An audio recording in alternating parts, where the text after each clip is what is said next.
আজকে চলে আসলাম অ্যালামুন্ডা গাছের মাটি তৈরি ও প্রতিস্থাপন কিভাবে করবেন আর কি ধরনের মাটি অ্যালামুন্ডা গাছ পছন্দ করে।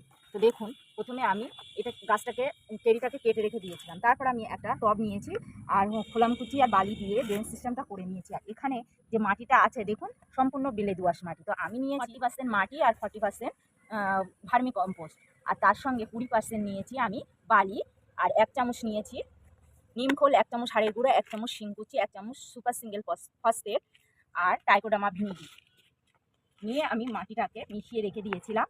এরপর দেখুন, আমি কিছুটা মাটি আমি এই গাছের গোড়ার থেকে কিন্তু ফেলে দেব। আমরা 10 ইঞ্চি টবে বসাতে পারতাম, যেহেতু গাছটি বড়, আমার কাছে সেরকম টব নেই। তবে এরকম গাছ হলে আপনারা অবশ্যই 10 ইঞ্চি মাটির টবে বসাতে পারেন। আমি এই ছোট টবে বসিয়েছি, এটা 7 ইঞ্চি টব। আমি পরে মাটির টবে আবার প্রতিস্থাপন সাইড দেওয়া পানি দিয়ে দেব।